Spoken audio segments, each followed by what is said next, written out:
완전한 변화의 기적, 그런 제목으로 하나님의 말씀을 전하겠습니다. 오늘 성경에 보면 정말 완전한 기적, 완벽한 기적, 그 기적이 뭘까? 또 예수 그리스도를 믿는다라고 하는 것은 얼마나 큰 변화의 기적이 가능할까? 이런 것을 보여줍니다. 자, 오늘 말씀은 잘못된 허무와 절망의 삶을 차단하고 죽음의 고통을 가로막고 또 거룩한 생명의 회복을 일으키는 놀라운 기적의 역사, 장엄한 회복의 드라마가 펼쳐지고 있는 것이 오늘 본문입니다. 오늘 말씀 속에 한 극적인 장면이 전개가 되고 있습니다. 나인이라는 그 마을에 한 무리는 나인으로 들어가고 한 무리는 나인에서 나오는 거예요. 그러다가 만나는 극적인 변화, 방향이 바뀌는 변화, 그런 역사들을 말씀하고 있습니다. 자, 마을에 들어가는 큰 사람의 무리, 큰 행렬과 그 마을에서 성 밖으로 나오는 또 다른 행렬이 만나는 장면입니다. 자, 마을에서 밖으로 나오는 장면은 슬픔입니다. 고통이죠. 울음의 행렬입니다. 이미 마을 안에 들어가는 무리들은 사실은 기쁨과 환희의 행렬입니다. 이 두 행렬이 극적으로 만나서 회복과 생생한 놀라운 사건들이 이루어지는 것이 본문입니다. 이 본문 속에서 몇 가지 중요한 것들을 생각해 보겠습니다. 그 첫 번째가, 첫 번째 행렬은 죽음의 행렬이다 하는 것입니다. 죽음의 행렬. 누가복음 7장 12절, 성문에 가까이 오실 때에 사람들이 한 죽은 자를 메고 나오니 이는 어미의 독자여 어미는 과부라. 그 성에 많은 사람도 그와 함께 나오거늘 그랬습니다.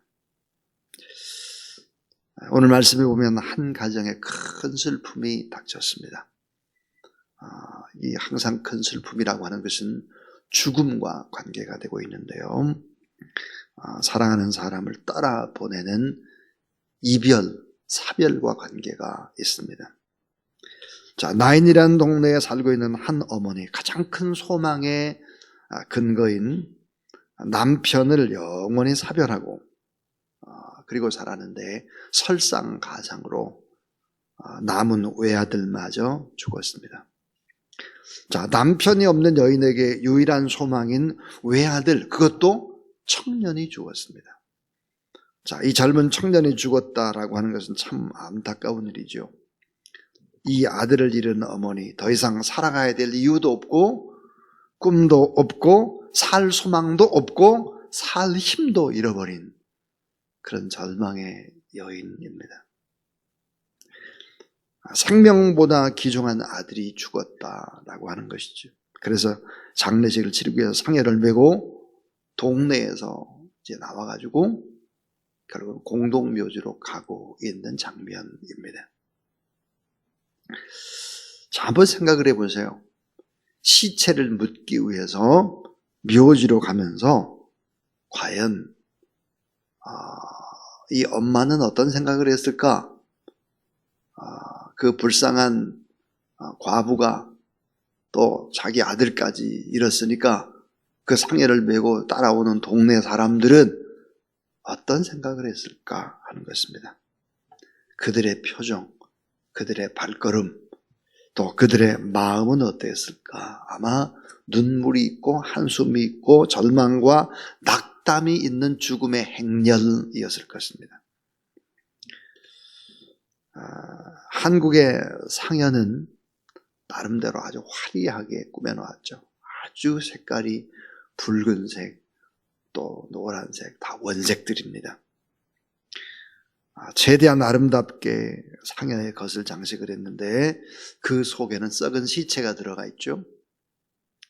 이런 화려한 꽃상여가 가는 방향이 어딜까? 공동묘지입니다. 겉은 화려한데 진정으로 아름다운 듯하나 아름답지 못하죠. 오늘 이 시대의 문명이 바로 그런 문화 문명이 아닐까 하는 생각을 품습니다. 화려한 건물, 화려한 옷차림, 화려한 머리 모양새, 신발, 화려한 네온사인. 그러나 그 속에 사람들은 썩어가고 있죠. 절망하고 있고 눈물을 흘리고 외로워하고 있는 것입니다. 그래서 생명과 희망이 없고 절망과 허무가 있어서 겉은 화려한 상여와 같은데, 꽃상여와 같은데 속에서는 썩어서 시체의 냄새가 나는 것입니다. 요즘 여러분 대통령 선거 치르면서 많은 사람들의 모습을 보시기를 바랍니다. 대장동의 모습을 보시기를 바랍니다. 화려함 속에 꽃상여와 같은데 속은 다 썩어 있습니다. 돈이 좀 있다는 집, 좀 화려하다는 집, 있는 척하는 집일수록 그 속은 썩어 있는 것이고, 화려한 명예를 가지고 그 화려하게 주목받는 고위층일수록, 높은 자리에 올라갈수록 권모술 수가 있고 썩어 있는 것들을 우리는 두 눈으로 똑똑히 보고 있습니다.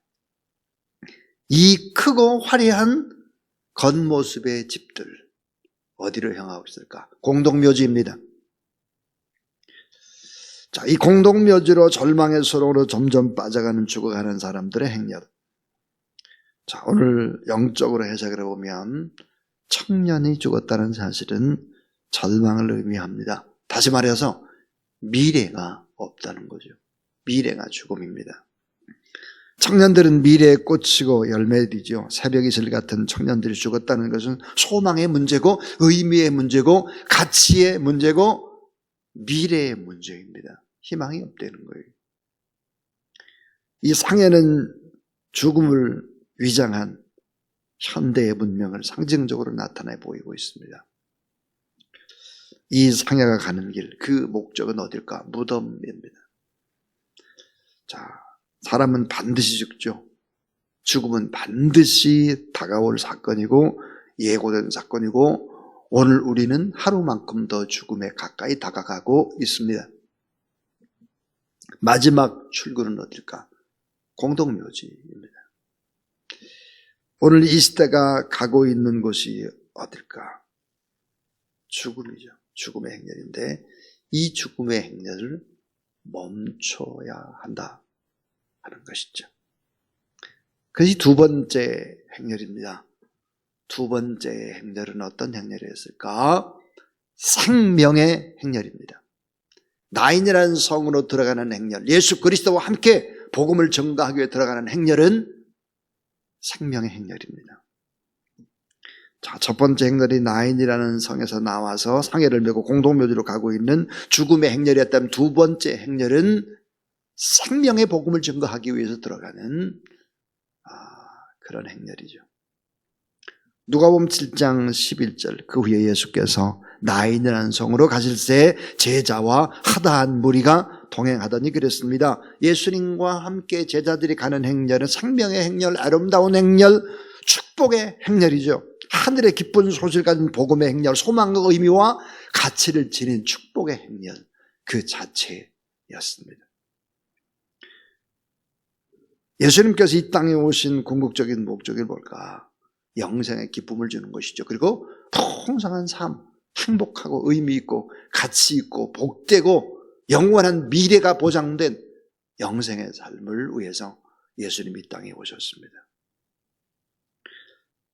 자, 사람이 너무 악하고 너무 변덕스럽고 너무 게으르고 너무 욕심이 많고 너무 이기적이죠. 이런 인간이 가지고 있는 욕심이 이 세상보다 더 넓고 더 크고 끝이 없는 욕망의 노예로 살아가고 있습니다. 이것이 인간의 모습이죠. 그렇기 때문에 필요한 것이 무엇일까? 이 세상보다 더 크고 이 우주보다 더 크고 그리고 위대하신 예수 그리스도가 필요하고, 우리는 그렇게 큰 것, 좋은 것, 아름다운 것, 화려한 것을 추구하지만 작은 말 한마디를 듣고도 자살을 결심하고 밤새 잠을 자지 못하고 아파하고 힘들어합니다. 아주 작은 거 가지고 그러죠. 그러니까 우리에게 필요한 것은 뭐예요? 우리의 작은 부분들도 다 헤아려 줄 수 있는 아주 미세한 부분까지, 우리의 현재, 미래 모든 부분까지 다 우리를 품어줄 수 있는 그런 분이 필요하죠. 그런 분은 단 한 분, 예수 그리스도밖에 없다는 사실을 믿으시기를 바랍니다. 내 마음속에 주님이 오셔야 악하고 추하고 더럽고 변덕스럽고 엄청난 욕심을 가지고 이기적인 나를 바로 다스릴 수 있는 거죠. 나는 내 스스로를 다스리지 못한다. 예수 그리스도만이 인간의 죄를 용서해 주시고, 예수 그리스도만이 참 평안함 주시고, 예수 그리스도만이 참 삶의 목적을 주시고, 예수 그리스도만이 승리할 수 있는 새 힘을 주실 수 있다. 믿으시길 바랍니다. 이 죽음의 행렬과 이런 예수님의 생명의 행렬이 만난 거예요. 자, 누가복음 7장 13절부터 14절을 보시면 이렇게 돼 있죠. 주께서 과부를 보시고 불쌍히 여기사 울지 말라 하시고 가까이 오사 그 관에 손을 대시며 맨 자들이 서는 절에 예수께서 가라사대 청년아 내가 내게 말하노니 일어나라 하시매 그랬습니다. 예수님께서는 이 죽음의 행렬을 보시고 아주 단계적으로 하나하나 회복해 가시는 것을 볼 수 있습니다. 자, 그 하나가 뭘까요? 죄라든지 죽음이라든지 허무라든지 이런 부분들을 극복해 가시는 단계. 주님은 인간의 한계를 보는 것입니다. 13절에 과부의 슬픔, 아픔을 보시는 것이죠. 그리고 또 그 주님은 한계를 가진 인간을 불쌍히 여겨주시는 것입니다. 인간의 한계를 알고 정말 긍휼이 불쌍히 필요하구나. 그래서 긍휼히 여겨주시고 인간의 눈물과 고통을 위로해 주시는 것입니다. 어떻게? 울지 말라. 위로해 주시죠. 또 주님은 인간의 고통, 본질적인 문제를 가까이 해주십니다. 그 죽음을 멈추시죠. 관에 손을 대십니다. 말씀으로 죽은 생명에게 새로운 삶들을 불어넣어 주시죠. 그래서 주님은 영혼, 육의 전인적인 면을 회복시켜 주셨다. 그러니까 결국은 하나님의 말씀으로 죽었던 심령이 다시 살아나고 잃었던 기쁨을 다시 회복하고 고통과 불행의 가정을 행복한 가정으로 회복시켜 주신다 하는 것입니다. 자, 예수님 오늘 또 청년들에게 말씀하십니다. 겉은 화려한 꽃무늬로 다 뒤덮인 화려한 상여 같으나 속은 점점 썩어져 냄새나는 사람들에게 허무와 절망 속에 죽음을 향해서 질주하는 인생들에게 뭐라고 말씀하느냐? 울지 말라. 청년아, 일어나라. 이렇게 말씀을 하는 것입니다. 주의 말씀 속에는 능력이 있고 생명이 있고 기적의 역사가 있다고 성경은 증언하죠. 시편 107편 19절부터 20절 이에 저희가 그 근심 중에서 여호와께 부르짖음에 그 고통에서 구원하시되 따라하세요. 저가 그 말씀을 보내어 저희를 고치사 위경에서 건지시는도다. 자, 보세요. 근심 중에 여호와 하나님 앞에 간절히 부르짖었더니 그 고통에서 구원하시되 그 말씀을 보냈다 그러세요. 말씀을 보내서 위경, 죽음입니다. 죽음에서 건지시는도다. 여호와 인자하심과 인생에 행하신 기이한 일을 인하여 그를 찬송할지로다 그랬습니다. 그러니까 이 죽음의 행렬과 생명의 행렬이 만난 거예요. 그래서 놀라운 기적 반전의 역사들이 일어나는 것입니다. 자, 마지막 세 번째입니다. 이 죽음의 행렬과 생명의 행렬이 만날 때 그 세 번째는 완전한 변화의 기적이 일어났습니다. 완전한 변화의 기적입니다. 누가복음 7장 15절 16절 죽었던 자가 일어나 앉고 말도 하거늘 예수께서 그를 엄하게 주신데 모든 사람이 두려워하며 하나님께 영광을 돌려가로되 큰 선지자가 우리 가운데 일어나셨다 하고 또 하나님께서 자기 백성을 돌보아 주셨다 하더라 그랬습니다. 자, 상해를 메고 가던 죽음의 행렬과 복음을 들고 가던 생명의 행렬이 만날 때, 자, 죽음의 행렬, 공동묘지로 가던 행렬이 멈춰졌습니다. 그리고는 죽은 사람이 다시 사는 것입니다. 그 어머님 손을 잡고 수만 무리와 함께 이 청년이 다시 나인이라는 성으로 들어가는 것입니다. 자, 어떤 변화의 기적이 일어났을까? 육체의 한계를 뛰어넘는 기적의 역사가 일어났습니다. 여러분, 예수 그리스도를 믿는다라고 하는 것은 인간의 한계, 육체의 한계를 뛰어넘는, 이성의 한계를 뛰어넘는 기적의 역사를 경험해야 그게 진짜 예수를 믿는 거죠. 이런 기적들이 일어난 것입니다. 그럼 여기서 완전한 변화의 기적이라고 하는 것이 어떤 기적이었을까 하는 거예요. 그 기적은 바로 이런 기적이었습니다. 그 첫 번째가 방향이 완전히 바뀌었습니다. 방향이 완전히 바뀌었어요. 방향이. 죽음의 행렬이 다시 생명의 기적으로, 성문 밖 묘지의 행렬이 다시 동리로 들어갑니다.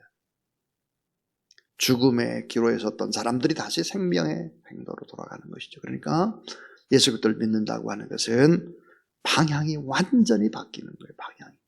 가던 길이 바뀌어지는 것입니다. 내 인생의 AD와 BC 달라지는 것이죠. 그 시작이 예수 그리스도입니다. 방향이 완전히 바뀌었다. 또 하나, 두 번째는 소리가 완전히 바뀌었습니다. 소리. 통곡의 소리, 울부짖던 슬픔의 소리가 아니라 기쁨과 감사와 찬양과 희망의 찬소리. 슬픔의 행렬이 기쁨의 소리로, 절망의 행렬이 소망의 소리로, 원망의 행렬이 감사, 찬송의 행렬로 바꿔지는 것이죠. 그러니까 결국은 어때요?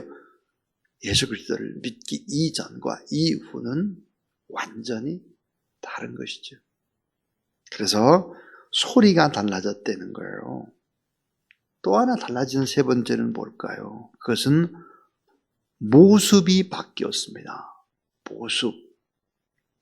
행복의 모습이냐, 절망의 모습이냐 하는 거예요. 고통 속에 울부짖던 행렬이, 곡을 하며 따라가던 행렬이, 눈물과 슬픔의 행렬이 이제 어때요? 기쁨과 감사와 찬양으로 바뀌어지는 것이죠. 기쁨의 발걸음, 그들의 눈동자, 그들의 생각 다 바뀌는 것입니다. 예수 그리스도를 믿으면 다 이렇게 바뀌어야 되는 것이죠. 마지막 놀라운 결론 하나는 무엇일까요? 그것은 복음을 전하는 선교 행렬로 뒤바뀌어졌다 하는 것입니다. 죽음의 행렬이 만났어요. 생명의 행렬과 그 다음 어떻게 될까요? 선교의 행렬이 됐다 하는 거죠. 누가복음 7장 17절입니다. 예수께 대한 소문이 온 유대와 사방에 퍼지니라. 방향만 바뀐 게 아니에요. 소리만 바뀐 게 아니에요. 모습만 바뀐 것이 아니에요. 절망에 치닫던 인생들이 이제 주와 함께 어때요? 복음을 증거하는 선교의 행렬로 당당하게 나가게 되는 것이죠. 부활의 주님을 만났습니다. 죽은 자를 살려내는 그 주님을 경험한 것이죠. 그러니까 어때요? 인생은 바뀔 수밖에 없는 것이죠. 예수 그리스도께서 죽은 자를 살리시고 구원하시고 영생을 주시고 참 소망과 기쁨과 용서와 평안을 주셨기 때문에 예수 그리스도를 믿는 사람은 달라야 합니다. 삶의 방향도, 말소리도, 그 다음에 모습도, 삶의 태도도, 가치관도, 인생의 목적도 다 바뀌어야죠. 예수 그리스도가 원하는 방향으로 바꿔지지 않으면 안 된다 하는 것입니다. 사랑하는 여러분, 이런 생각을 해보죠. 오늘 본문에 살아난 청년의 삶 어땠을까? 다시 살아난 아들을 얻은 어머님의 삶 어땠을까? 새 생명을 주신 예수 그리스도, 절망의 소망으로 바꿔놓으신 예수 그리스도를 만났기 때문에 참 아름답고 참 풍성한 삶을 살고 복음을 위해서 아름답게 그의 모든 것들을 바치며 헌신하는 삶을 틀림없이 살았을 것입니다. 이 부활의 주님을 만나면 누구나 인생은 다 아름다워지는 것입니다. 이 시간 우리 찬송가 134장을 하나님 앞에 드리기 전에 잠시 한번 기도하고 찬송 134장을 드리겠습니다. 하나님 아버지 감사합니다. 예수 그리스도를 믿으면 죄의 문제가 해결되고 예수 그리스도를 믿으면 저주가 끊어지고 만족을 누리고 사랑하며 행복을 누리고 하나님의 권세 있는 자녀가 되고 참 평안과 기쁨이 샘솟듯하고 생명력과 자신감이 생기고 성령의 능력 아래서 힘이 또 공급되고 천국에서 영원한 삶을 사는 이런 놀라운 축복을 우리 가운데 허락해 주신 걸 감사합니다. 이 은혜와 이 축복을 생각하며 삶의 어려움 속에 있다 할지라도 다시 일어나는, 다시 회복하는 귀한 성도의 삶이 되도록 도와 주시옵소서. 예수 그리스도 이름으로 기도하옵나이다. 아멘. 우리 134장 찬송합니다.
사랑의 눈빛과 음성을 나는 잊을 수 없겠네.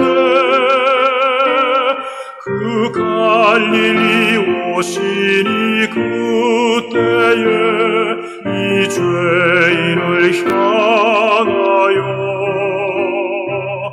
못 자국 난 그 손과 옆구리 보이시면서 하신 말, 내 지은 죄 사했다 하실 때 나의 죄짐이 풀렸네. 내가 영원히 사모할 주님, 참 사랑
잔잔한 바다의 평온아 나의 맘속에 나와서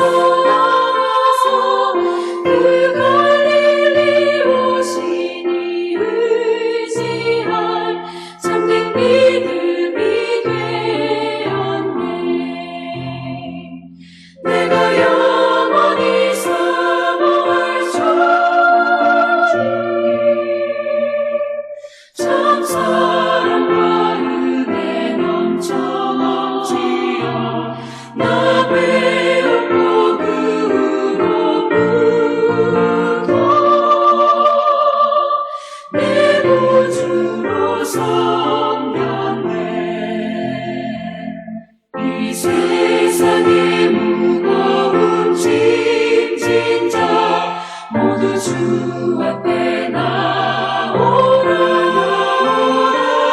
그 놀라운 은혜를 받아서 나의 평안을 얻으라. 나 주께서 명하신 복음을 힘써 전하며 살 동안 그 갈릴리 오시니 내 맘에 항상 계시기 원하네. 내가 영원히 사모할 참 사랑과 은혜 넘쳐 넘치어 나 배웠고 그로부터 내 구주로 섬겼네.